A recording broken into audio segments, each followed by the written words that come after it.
সামনেই মাধ্যমিক পরীক্ষা, তাই অতিরিক্ত বাক্য ব্যয় না করে সরাসরি প্রবেশ করছি মূল পর্বে। 2026-এর মাধ্যমিক পরীক্ষার বাংলা বিষয়ের অত্যন্ত গুরুত্বপূর্ণ একটি টপিক নিয়ে আলোচনা করব আজ এই পর্বে। শুরু করছি বিদ্রোহী কবি কাজী নজরুল ইসলামের লেখা কবিতার পূর্ণ আলোচনা। প্রথমেই আমরা কবি সম্বন্ধে কিছু কথা জেনে নিই, দেখে নেওয়া যাক কবি পরিচিতি। এই কবি পরিচিতিতে প্রয়োগ করা বেশ কিছু শব্দ যা তোমাদের বড় প্রশ্নের ক্ষেত্রে সূচনা বা বড় প্রশ্নের অন্যান্য উত্তর গঠনের ক্ষেত্রে কাজে লাগবে। তাই তোমরা এই কবি পরিচিতিটা খুব ভালো করে মন দিয়ে শুনবে এবং প্রয়োজনীয় তথ্যগুলোকে খাতায় নোটস করবে। কবিতার ব্যাখ্যার ক্ষেত্রেও বেশ কিছু তথ্য এমন কিছু বলা থাকবে যেগুলো খাতায় নোটস করে রাখলে সুবিধা হয়। অর্থাৎ তোমরা সামগ্রিকভাবে এই কবি পরিচিতি থেকে পুরোটাই তোমরা খাতায় নোটস করো, তোমাদের প্রয়োজনীয় তথ্যগুলো সেগুলো তোমাদেরকে বড় প্রশ্ন গঠনের ক্ষেত্রে খুব সহযোগিতা করবে এবং আশা করছি এই ভিডিওটা দেখার পর প্রলয়োল্লাস কবিতা নিয়ে আর কোনো সমস্যা থাকবে না। রবীন্দ্র সমযুগের বাংলা কাব্য সাহিত্য জগতের বিদ্রোহী চেতনার প্রবাদ প্রতিম ব্যক্তিত্ব হলেন বিদ্রোহী কবি কাজী নজরুল ইসলাম। রবীন্দ্রনাথের রোম্যান্টিক চেতনার বিপরীতে গিয়ে পরাধীন দেশমাতৃকাকে স্বাধীন করার জন্য পাঠকবর্গের হৃদয়ে বিদ্রোহের বীজ বপন করেন এই হুঁশিয়ার কাণ্ডারি কবি কাজী নজরুল ইসলাম। অগ্নিবীণা ও বিষের বাঁশির সুচারু ছন্দে সাধারণ পাঠকবর্গের হৃদয়ে সার্থক দেশাত্মবোধক বিদ্রোহী সুর তোলেন সর্বহারা এই কবি। 1899 খ্রিস্টাব্দে বর্ধমান জেলার চুরুলিয়া গ্রামে জন্ম হয় দুখু মিয়া ওরফে কাজী নজরুল ইসলামের। দারিদ্র্যকে সঙ্গী করে বেড়ে চলা এই জীবনে স্বল্প সময় পড়াশোনার পর তিনি কখনো যোগ দিয়েছেন গানের দলে, কখনো বা যোগ দিয়েছেন অন্য কোনো কাজে। সবের মধ্য দিয়েও তার মধ্যে থাকা বিদ্রোহী চেতনা, নিজের দেশের প্রতি ভালোবাসা এবং নিজের দেশকে পরাধীনতার বন্ধন থেকে, ইংরেজদের পরাধীনতার বন্ধন থেকে মুক্ত করার যে চাহিদা, যে চেতনা, যে বৈপ্লবিক চিন্তাভাবনা, যে বিদ্রোহীমূলক মনোভাব, এই সামগ্রিকতাকেই সঙ্গে নিয়ে তিনি রচনা করে চলেছিলেন একের পর এক বিদ্রোহীমূলক কাব্যগ্রন্থ, যেমন অগ্নিবীণা বিষের বাঁশি, দোলন চাপা ভাঙার গান, ফণী মনসা, সাম্যবাদী সর্বহারা, সিন্ধু হিন্দোল, ঝিঙে ফুল ইত্যাদি। কবির সঙ্গীত রচনার হাতও যথেষ্ট দক্ষতা রাখে, তার প্রমাণ চন্দ্রবিন্দু, সুরসাকি, গানের মালা, রাঙা জবা, সন্ধ্যা মালতী। 1922 সালে প্রকাশিত হওয়া এই কবির সম্পাদনামূলক পত্রিকা ধূমকেতু যে জাতির অচলায়তন মনকে অহর্নিশি ধাক্কা দিচ্ছিল তা রাজশক্তি অনুধাবন করেছিলেন এবং পত্রিকাটি নিষিদ্ধ ঘোষণা করেন। যদিও তার পরবর্তীতে এই কবি 1925 সালের 25শে ডিসেম্বর নাঙ্গল পত্রিকার সম্পাদনা করেন। অর্থাৎ এই দিনে নাঙ্গল পত্রিকার প্রথম সংখ্যা আত্মপ্রকাশ করে। এই নাঙ্গল পত্রিকার প্রথম সংখ্যার জন্য রবীন্দ্রনাথও আশীর্বাণী দিয়েছিলেন। শ্যামা সঙ্গীতেও দক্ষতা রাখা এই ইসলামীয় কবির পরলোক গমন ঘটে 1976 খ্রিস্টাব্দের 29শে আগস্ট। কবিতাটির উৎসের দিকে আলোকপাত করতে গেলে বলতে হয়, পাঠ্যপ্রদত্ত কাজী নজরুল ইসলামের লেখা প্রলয়োল্লাস নামক কবিতাটি প্রথম প্রকাশিত হয় প্রবাসী পত্রিকায় জ্যৈষ্ঠ 1329 বঙ্গাব্দের সংখ্যায়।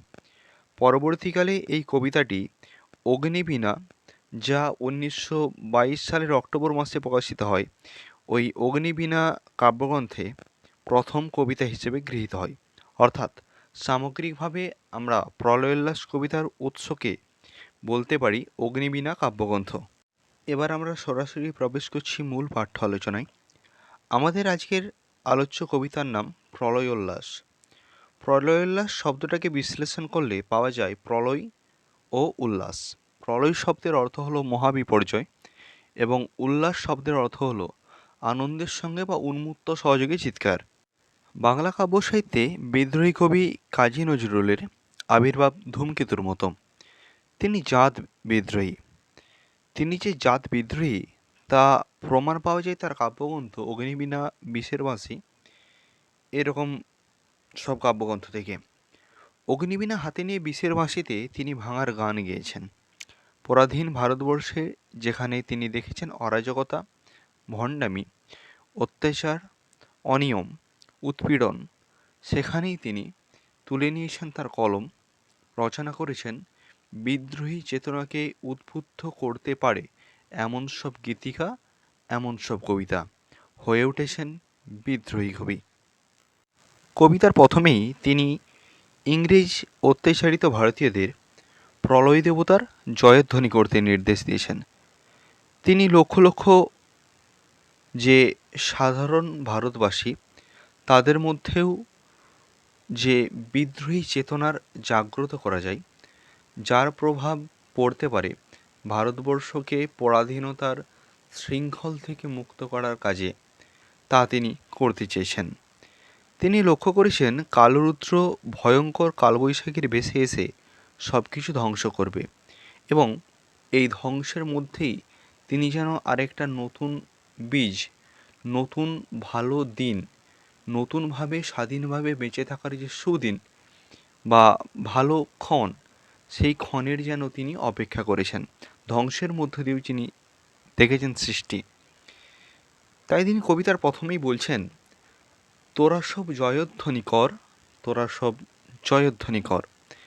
এখানে জয়ধ্বনি করতে বলছেন প্রলয় দেবতার। কাদেরকে করতে বলছেন? সাধারণ মানুষদেরকে করতে বলছেন, বিপ্লবীদেরকে করতে বলছেন। বলছেন তোরা সব জয়ধ্বনি কর, তোরা সব জয়ধ্বনি কর। ওই নূতনের কেতন ওড়ে কালবৈশাখী ঝড়। নূতন মানে নতুন, কেতন মানে পতাকা। এই নতুন পতাকা অর্থাৎ নতুন দিনের পতাকা উড়ছে কোথায়? কালবৈশাখী ঝড়ে। এই কালবৈশাখী ঝড়টা জিনিসটা কি? সাধারণভাবে বাঙালিদের বাংলার যে 12টা মাস, তার প্রথম মাসের নাম হলো বৈশাখ মাস। বৈশাখ মাস গ্রীষ্মকাল। এর বিকালের সময় যে হঠাৎ করেই বজ্রবিদ্যুৎ সহযোগে বৃষ্টিপাত হয়, সেটাকে তিনি কালবৈশাখী হিসেবে বলছেন। তিনি কি বলছেন? ওই নূতনের কেতন ওড়ে, অর্থাৎ নবীনের বা তরুণদের মধ্য দিয়ে আনা যে স্বাধীনতা, সেই স্বাধীনতার যে পতাকা, তা যেন তিনি কালবৈশাখীর ঝড়ের মধ্যেই দেখতে পাচ্ছেন। তিনি আবার বলছেন, তোরা সব জয়ধ্বনি কর, তোরা সব জয়ধ্বনি কর। আসছে এবার অনাগত প্রলয় নেশার নিত্য পাগল, সিন্ধু পারের সিংহ দ্বারে ধমক এনে ভাঙল আগল। আসছে এবার অনাগত। অনাগত শব্দের অর্থ হলো এখনো আসেনি এমন। অর্থাৎ তিনি অনাগত কাকে বলছেন?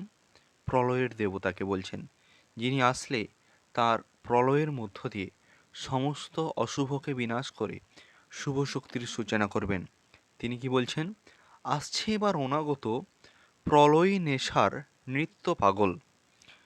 প্রলয় নেশায় নৃত্য করছে এমন পাগল, অর্থাৎ যে অশুভ শক্তিকে বিনাশ করার যে প্রলয়, সেই প্রলয়ের নেশায় নৃত্য করা পাগলকে তিনি আহ্বান করছেন। বলছেন কি, আসছে এবার অনাগত প্রলয় নেশায় নিত্য পাগল, সিন্ধু পারের সিংহ দাঁড়ে ধমক হেনে ভাঙল আগল।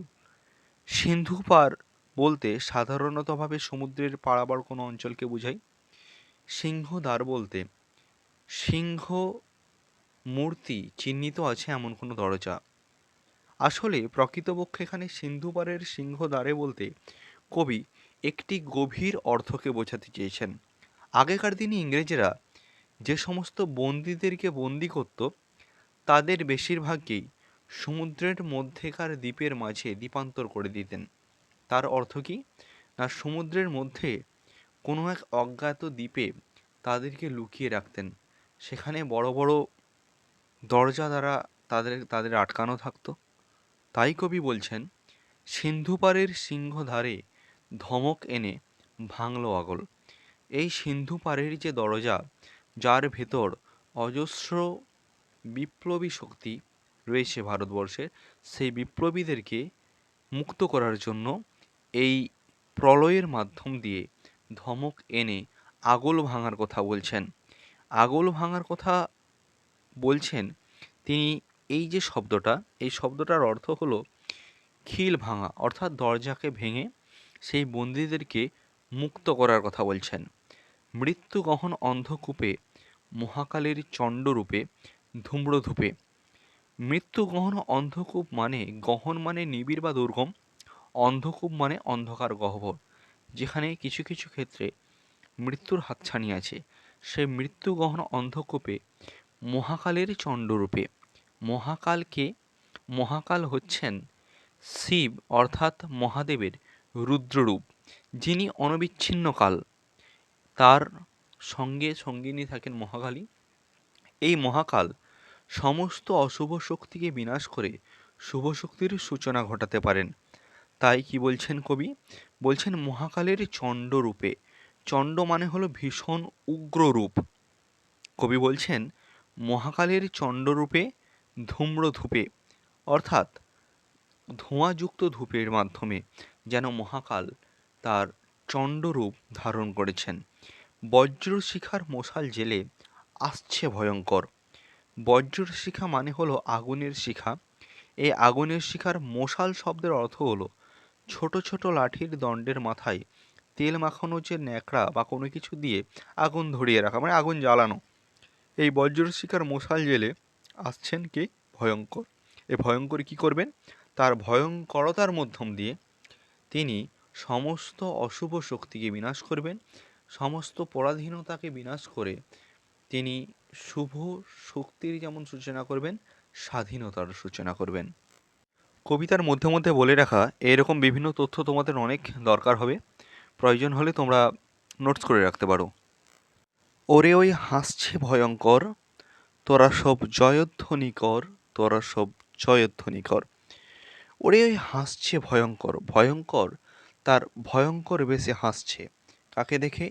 এই অশুভ শক্তিদেরকে দেখে। তাই কবি কি বলছেন? ওই ভয়ঙ্করের, ওই প্রলয় দেবতার জয়ধ্বনি করতে। আচ্ছা, এখানে প্রসঙ্গে আর একটা কথা বলে রাখি যে প্রলয়োল্লাস কবিতা কিন্তু প্রকৃত অর্থে এক প্রকারের গীতিকা। এটা জেনে রাখা ভালো যে প্রলয়োল্লাস কবিতা এক ধরনের গীতিকা, যদিও এর মধ্যে সেভাবে গীতিকার কোনো সুরবদ্ধ নেই, তবুও কিন্তু এটি একটি গীতিকা রূপেই সমাধিকভাবে প্রচলিত। ঝামর তাহার কেশের দোলাই, ঝাপটা মেরে গগন দোলাই। ঝামর শব্দের অর্থ হলো ঝামার মতো বিবর্ণ বা মলিন। ঠিক ঝামা ঘষলে যেরকম বিবর্ণ হয়, মানে বর্ণহীন, সৌন্দর্যহীন হয়, ঠিক সেই রকম যেন একটা দৃশ্যের একটা মূর্তিকে কবি বলছেন যে ঝামর তাহার কেশের দোলাই। ঝামর তার কেশ অর্থাৎ চুলকে দোলানার মাধ্যম দিয়ে ঝাপটা মেরে গগন দোলাই। ঝাপটা মানে হলো হঠাৎ করে সজোরে আঘাত করা। ঝামর তার কেশের দ্বারা ঝাপটা দিয়ে কি করছে না, গগন অর্থাৎ পুরো আকাশটাকেই যেন দুলাচ্ছে। সর্বনাশী জ্বালামুখী ধূমকেতু তার চামর ঢোলাই। সর্বনাশী মানে যে সর্বনাশ করে থাকে, অর্থাৎ এই খারাপের মাধ্যম দিয়ে ভালোর সূচনা করছে। এই সর্বনাশী জ্বালামুখী, জ্বালামুখী মানে হলো যার অগ্নিশিখার মতো প্রজ্বলিত মুখ, সেই সর্বনাশী জ্বালামুখী ধূমকেতু তার চামর ঢোলাই। ধূমকেতু হলো মহাকাশের একটি মহাজাগতিক জ্যোতিষ্ক, যা বহু বছর পর পর দেখা যায়। এগুলি অনেকটা ঝাঁটার মতো হয়। ধূমকেতু তার চামর ঢোলাই। চামর হলো একটি, চামর মানে হলো কোনো কোনো প্রাণী তাদের ওই যে পুচ্ছ কেশ, মানে তাদের ওই পুচ্ছ কেশ দিয়ে তৈরি ব্যাজনী বা পাখা, বেশিরভাগই চমড়ি গায়ের যে পুচ্ছ কেশ তা দিয়ে তৈরি হয় ব্যাজনী বা পাখা। তাই এই যে বলছেন কবি চামর ঢুলাই, ঢুলাই মানে দোলাই। বিশ্বপাতার বক্ষ কোলে, বিশ্বপাতা বলতে ধরিত্রীকে বোঝানো হচ্ছে। ধরিত্রীর বক্ষে আমরা বসবাস করছি, কোলে আমরা বসবাস করছি। তাই কবি বলছেন বিশ্বপাতার বক্ষ কোলে রক্ত তাহার কৃপাণ ঝোলে। রক্ত মাখানো কৃপাণ বা তরবারি ঝুলছে দোদুল দোলে। দোদুল দোলে মানে হলো একটি নির্দিষ্ট গতিতে কাঁপছে এবং দুলছে, মানে দোলায়মান যা আর কি। অট্টরোলের হট্টগোলে স্তব্ধ চোরাচর। অট্টরোল শব্দের অর্থ হলো অতি উচ্চ ধ্বনি বা কলরব। হট্টগোল মানে হচ্ছে হাটির মতো গোলমাল, মানে একটা গন্ডগোল টাইপের পরিস্থিতি আর কি। এই অট্টরোলের হট্টগোলে চোরাচর অর্থাৎ পৃথিবী যেন স্তব্ধ হয়ে আছে, মানে থেমে রয়েছে, যেন নিশ্চল হয়ে আছে।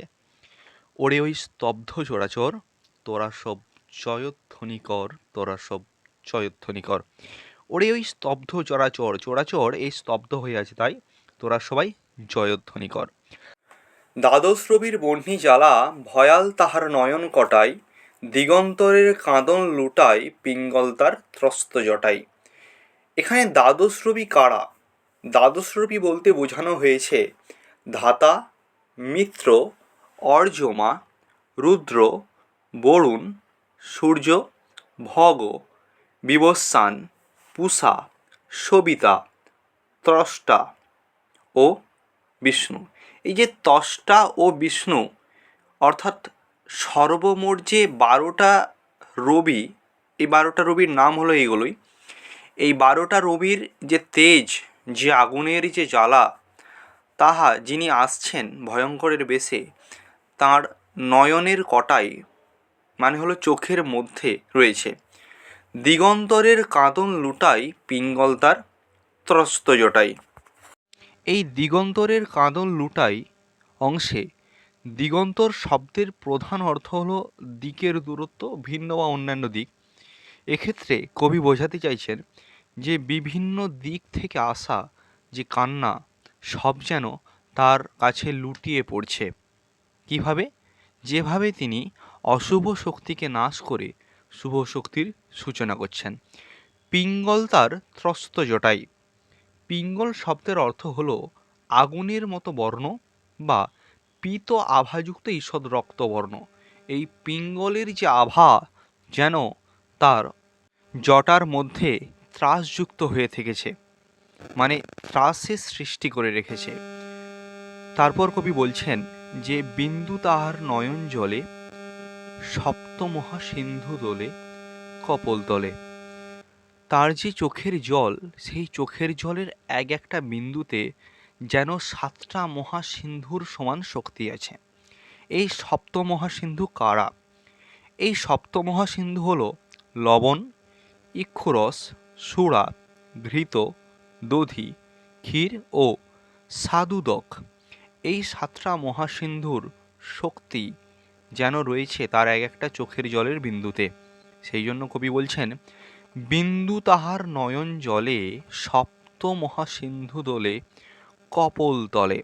চোখ থেকে বেরিয়ে আসা ফোঁটা ফোঁটা জল যেন তার গালের মধ্যে বেয়ে পড়ছে, সেখানে যেন 7টা মহাসিন্ধু দুলছে। কপোল তলে মানে হলো গালের মধ্যে। বিশ্বমায়ের আসন তারই বিপুল বাহুর পর।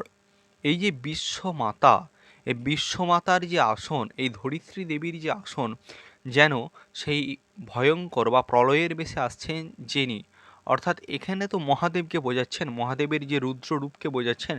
এই মহাদেবের রুদ্ররূপী মহাদেবের যেন বিপুল বাহুর পর রয়েছে। হাঁকে ওই জয় প্রলয়ঙ্কর, জয় প্রলয়ঙ্কর রূপে হাঁক ছাড়ছেন। তোরা সব জয়ধ্বনি কর, তোরা সব জয়ধ্বনি কর। তাই কবি সাধারণ পাঠকবর্গকে বলছেন বা সাধারণ মানুষদেরকে বলছেন সেই ধ্বংসের, সেই মহাদেবের যে রুদ্ররূপ তার জয়ধ্বনি করতে। মাভৈ মাভৈ জগৎ জুড়ে প্রলয় এবার ঘনিয়ে আসে, জড়ায় মরা মুমূর্ষুদের প্রাণ লুকানো ওই বিনাশে। মাভৈ শব্দের অর্থ হল ভয় পেও না, এগিয়ে যাও। ইহা উপনিষদে লেখা রয়েছে। এই যে মাভৈ মাভৈ শব্দ প্রয়োগের মাধ্যমে কবি ভয় না পেয়ে সাহস করে এগিয়ে যাওয়ার কথা বলছেন। কবি বলছেন মাভৈ মাভৈ, ভয় পেও না, এগিয়ে যাও। জগৎ জুড়ে প্রলয় এবার ঘনিয়ে আসে। সারা জগৎ জুড়ে এবার একটা মহাপ্রলয় ঘনিয়ে আসবে। কেন? কারণ এই যে অরাজকতা যা দেশে এতদিন ধরে চলছে তার বিনাশ ঘটবে। কিভাবে? জড়ায় মরা মুমূর্ষুদের প্রাণ লুকানো ওই বিনাশে। জড়া শব্দের অর্থ হলো বার্ধক্য। জড়ায় মরা মুমূর্ষুদের মানে হলো মরণাপন্ন প্রাণের প্রাণ লুকানো ওই বিনাশে। তার মানে এখানে কবি বোঝাতে চেয়েছেন যাহা অশুভ তাদেরকে জড়াই অর্থাৎ বার্ধক্য এনে তাদেরকে বিনাশ ঘটাবেন মহাদেবের এই রূপ। তাই কবি কি বলছেন, জড়ায় মোরা মুমূর্ষুদের, জড়া অর্থাৎ বার্ধক্য দ্বারা জর্জরিত মুমূর্ষুদের ওই বিনাশের মধ্যেই প্রাণ লুকানো রয়েছে। এবার মহানিশার শেষে আসবে উষা অরুণ হেসে করুণ বেশে। এই যে মহানিশা, নিশা মানে হলো রাত্রি, মহানিশা মানে হলো মহারাত্রি। এই মহানিশা মানে মহারাত্রির শেষে আসবে উষা অরুণ হেসে করুণ বেশে। আসবে উষা মানে ভোর। কোন ভোর? সেই ভোর যেই ভোরে দেশমাতৃকা স্বাধীন হবে, বন্দিরা তাদের বন্দিদশা থেকে মুক্তি পাবে, তারাও স্বাধীনভাবে জীবনযাপন করতে পারবে। সেই নতুন ভোরের কথা কবি বলছেন, সেই নতুন ভোরের স্বপ্ন কবি দেখাচ্ছেন সাধারণ মানুষদের। এবং কবি বলছেন, এই যে বন্দি থাকা, এই যে পরাধীন হয়ে থাকা, এই পরাধীনতার ঘন কালো রাত্রি পেরিয়ে আবার স্বাধীনতার নতুন সূর্যোদয় হবে এবং এই মহানিশার শেষে উষা আসবেন অরুণ হেসে। এই যে অরুণ হেসে মানে হলো ভোরের বেলা সূর্যের যে দীপ্তি, যে সুন্দর দীপ্তি বা নব উদিত যে সূর্য, এই নবোদিত সূর্যের কথাই কবি বলছেন। অর্থাৎ যেই যেই যে বীর বিপ্লবী যারা দিগম্বর মানে দেবাদিদেব মহাদেব, তার যে দুই রূপ রক্ষক এবং সংহারক, এই দুটোকেই যেন কবি একসঙ্গে তুলে ধরছেন এই প্রসঙ্গের মধ্য দিয়ে। কবি কি বলছেন, মহানিশার শেষে আসবে উষা অরুণ হেসে করুণ বেশে। একদম সাধারণভাবেই আসবে, এসে সাধারণ মানুষদের মুখে হাসি ফোটাবেন। দিগম্বরের জটায় হাসে শিশু চাঁদের কর। দিগম্বর মানে অবশ্যই মহাদেব। মহাদেবের যে রূপ, সেই রূপের কথাই কবি বলছেন মহাদেবের জটায় শিশু চাঁদের কর হাসবে। মানে ঠিক মহাদেব অর্থাৎ ভগবান শিবের মাথায় যেমন সুন্দর অর্ধচন্দ্রাকৃতি হয়ে চন্দ্রদেব বিরাজমান থাকেন, ঠিক সেই রকমভাবেই যেন, ঠিক যেরকমভাবে চন্দ্রদেব হেসে ওঠেন মহাদেবের জটায়, ঠিক সেই রকমভাবেই যেন এখানেও হাসি আসবে, এখানেও স্বাধীনতা ফিরে আসবে। আলো তার ভরবে এবার ঘর, এই সমস্ত অশুভ শক্তিকে কাটিয়ে শুভ শক্তির আলো দ্বারা সবার ঘর অর্থাৎ প্রত্যেকটা ঘর ভরে যাবে। কবি কি বলছেন, আলো তার ভরবে এবার ঘর, তোরা সব জয়ধ্বনি কর, তোরা সব জয়ধ্বনি কর। কবি আরও একবার জয়ধ্বনি করার আহ্বান জানিয়েছেন। ওই যে মহাকাল সারথি রক্ততড়িৎ চাবুক হানে, রনিয়ে ওঠে হেসার কাদন, বজ্রগানে ঝড় তুফানে। ওই যে মহাকাল সারথি, মহাকাল যে আসছেন, তার যিনি সারথি, তার রথ যিনি চালিয়ে আনছেন, তার যে চাবুক, সেই চাবুকটা কেমন না রক্ত এবং তড়িতের মধ্যে মানে বিদ্যুতের মধ্যে থাকা চাবুক। কি ভয়ঙ্কর পরিস্থিতির কথা বর্ণনা করছেন কবি। কবি বলছেন তার চাবুকে যেন তড়িৎ আছে, সেই রক্তমাখা চাবুকে। সেই রক্তমাখা চাবুক দ্বারা ছুটিয়ে ছুটিয়ে রথকে, মহাকালকে আনয়ন করছে কে? মহাকালের সারথি। সেই জন্য কবি কি বলছেন, ওই যে মহাকাল সারথি রক্ত তড়িৎ চাবুক হানে, রনিয়ে ওঠে হেসার কাদন। রনিয়ে ওঠা শব্দের অর্থ হলো ঝঙ্কৃত হওয়া। হেসা মানে হলো ঘোড়ার ডাক, ঘোড়ার কান্না যেন যুদ্ধের দামামা বাজানোর মতো করে ঝঙ্কৃত হচ্ছে, উচ্চ আওয়াজে আসছে। বজ্রগানে ঝড় তুফানে, সেই আওয়াজগুলো কবি কিসের মাধ্যম দিয়ে পাচ্ছেন বা কবি কিসের মধ্য দিয়ে পাওয়ার কথা বলছেন না বজ্রগান। আকাশের যে বজ্রপাত, সেই বজ্রপাত এবং ঝড় তুফানের মাধ্যম দিয়ে যেন মহাকালের আসার বার্তা কবি পাচ্ছেন, মহাকালের সারথির রথ চালিয়ে আনার বার্তা কবি পাচ্ছেন। খুঁড়ের দাপট তারায় লেগে উল্কা ছোটাই নীলখিলানে। খুঁড়ের দাপট, কার খুঁড়ের দাপট? মহাকালের সারথি যেই রথে করে মহাকালকে নিয়ে আসছেন, সেই রথটা যে সমস্ত প্রাণী টানছে, এখানে ঘোড়া, এই ঘোড়ার খুঁড়ের দাপটে তারাই লাগছে, খুঁড়ের দাপটটা তারাই লাগছে। কোথার তারা? আকাশের যে তারা, সেই তারাই যেন লাগছে। লাগার ফলে কি হচ্ছে? উল্কা ছোটাই নীল খিলানে, গগনতলের নীল খিলানে। আকাশের তলায় থাকা নীল নীল মেঘের মধ্য দিয়েও যেন তার উল্কা ছুটছে। এই উল্কাটার সৃষ্টি হলো কিভাবে না মহাকালের সারথির চালিয়ে আনা রথ যারা টানছে, যেই ঘোড়া টানছে, সেই ঘোড়ার খুঁড়ের আঘাতে মেঘের মধ্য দিয়ে এই উল্কাগুলোর সৃষ্টি হয়েছে। অন্ধকারার বন্ধকূপে দেবতা বাঁধা যজ্ঞ জূপে পাষাণ স্তূপে। অন্ধ কারাগারের এই যে বন্ধকূপ, এই বন্ধকূপের মাধ্যম দিয়ে, কারাগার মানে যেখানে বন্দীদেরকে বন্দি মানে যেখানে বিপ্লবীদেরকে বন্দি করে রাখা হয়েছে, দেবতা বাঁধা যজ্ঞজূপে। কবি বলছেন যে সেখানেই যেন দেবতাদেরকে যেমন যজ্ঞের মাধ্যম দিয়ে তাদেরকে যেমন বেঁধে রাখা হচ্ছে পাষাণ স্তূপে, প্রস্তরময় স্তূপের মাধ্যমে। এই তো রে তার আসার সময় ওই রথ ঘর ঘর। এইবারই হচ্ছে সঠিক সময়, যেই সময় মহাকালকে আসতে হবে। ভগবান শিব মহাদেবের সেই প্রকৃত ভয়ঙ্কর রূপকে এবার প্রকট হতে হবে। কেন? কারণ এই সমস্ত অশুভ শক্তি তাদের সীমাটাকে যেমন লঙ্ঘন করছে, ঠিক সেই রকম করেই তাদেরকে বিনাশ করতে হবে, প্রতিষ্ঠিত করতে হবে শুভ শক্তির, আনতে হবে নতুন স্বাধীন ভোরের। সেই জন্য কবি কি বলছেন? এই তো রেতার আসার সময় ওই রথ ঘর ঘর। রথ ঘর ঘর মানে হলো রথের চাকার শব্দ। এই যে মহাকাল আসছে, তার যে মহাকালের যে প্রকৃত আসার সময়, তার রথের চাকার আওয়াজটা পাওয়া যাচ্ছে। শোনা যায় রথ ঘর ঘর ঘর, মানে শোনা যায় রথ ঘর ঘর, রথের চাকার আওয়াজ শোনা যাচ্ছে। তাই কবি আরও একবার আহ্বান দিচ্ছেন, তোরা সব জয়ধ্বনি কর, তোরা সব জয়ধ্বনি কর। কবি আরও একবার কিসের আহ্বান দিচ্ছেন? সবাইকে জয়ধ্বনি করার আহ্বান দিচ্ছেন। ধ্বংস দেখে ভয় কেন তোর, প্রলয় নতুন সৃজন বেদন, আসছে নবীন জীবন হারা, অসুন্দরে করতে ছেদন। কবি বলছেন মহাকালের এই যে ধ্বংসলীলা, এই ধ্বংসলীলা দেখে কেন এত ভয়, কিসের এত ভয়? এই ধ্বংসের মাধ্যম দিয়েই যে নতুনত্বের, নতুন দিনের সূচনার বীজ পোঁতা হবে।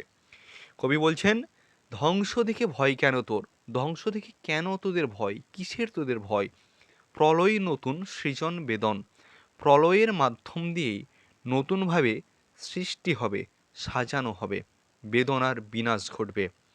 আসছে নবীন জীবনহারা, অসুন্দরে করতে ছেদন।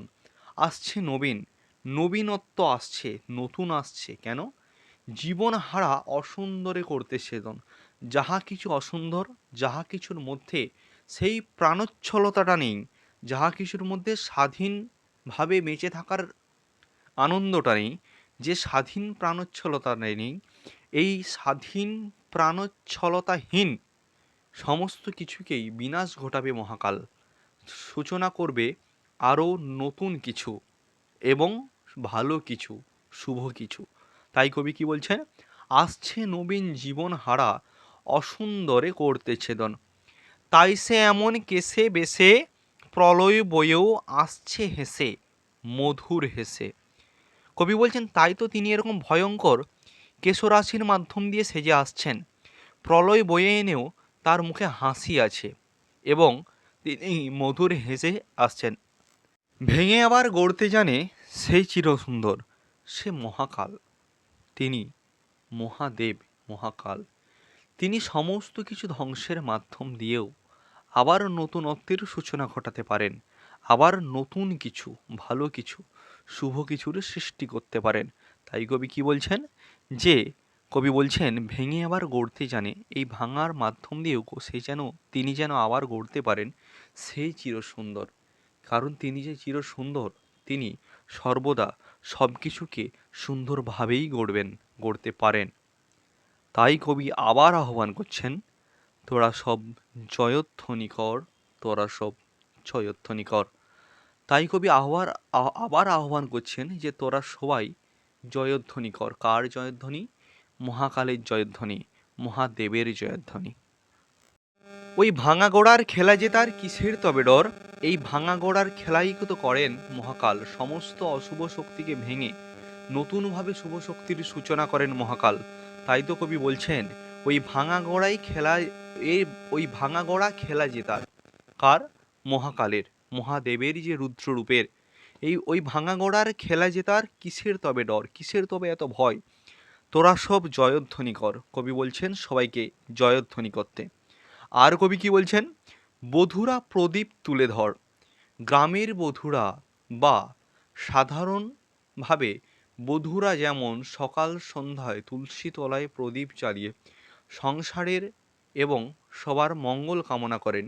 ঠিক সেই রকমভাবেই বধূদেরকে প্রদীপ তুলে ধরে মঙ্গল কামনা করতে বলছেন, প্রলয়কেও যেন বরণ করতে বলছেন, যাতে মহাকাল অর্থাৎ মহাদেব তাঁর মহাকালের রূপ দ্বারা সমস্ত খারাপ কিছুর বিনাশ সুষ্ঠুভাবে ঘটিয়ে আবার নতুনভাবে ভালো কিছুর, শুভ কিছুর সূচনা করতে পারেন। তাই তো কবি বধূদের প্রতি আহ্বান করছেন, বলছেন কি, বধূরা প্রদীপ তুলে ধর, কাল ভয়ঙ্করের বেশে ওই আসে সুন্দর। কাল ভয়ঙ্করের বেশে কে আসছে? সুন্দর আসছে, সুন্দরতা আসছে, ভয়ঙ্করের মাধ্যম দিয়েও সুন্দর কিছুর সূচনা হচ্ছে।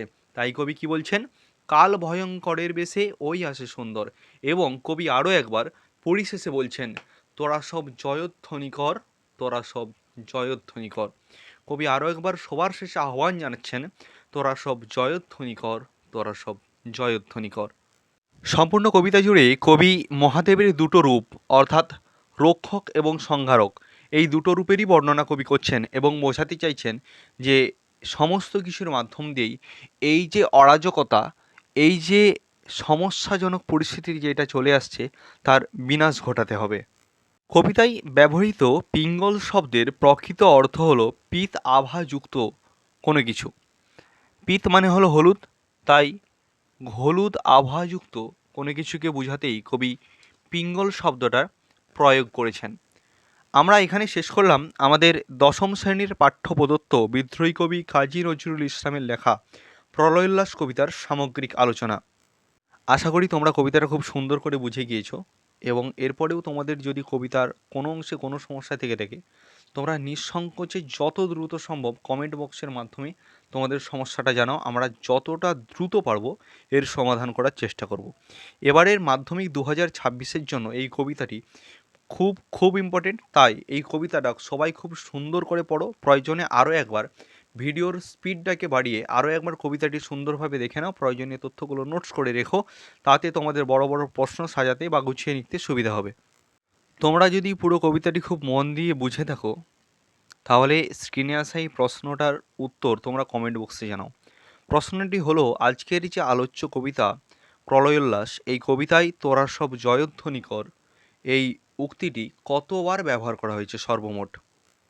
যেহেতু তোমাদের সামনে পরীক্ষা, তাই যতটা দ্রুত এবং যতটা ছোট করে সম্ভব পুরো কবিতাটার সম্পূর্ণ সারমর্মটা ব্যাখ্যা করার চেষ্টা করলাম।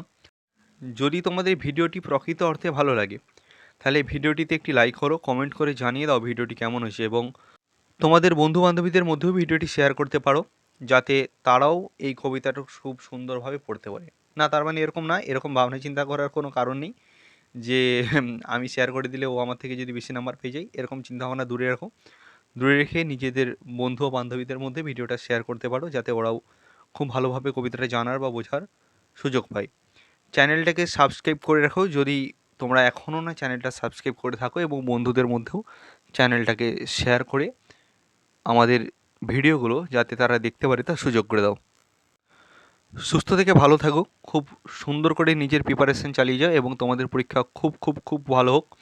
খুব শীঘ্রই আমরা ফিরছি আরও একটি নতুন পর্ব নিয়ে, যেই পর্বে তোমাদের জন্য আরও একটা চমক থাকবে। ততক্ষণ সুস্থ থেকো, ভালো থেকো, নিজের পরিবারের খেয়াল রেখো এবং নিজের পড়াশোনা খুব সুন্দরভাবে চালিয়ে যাও। ধন্যবাদ।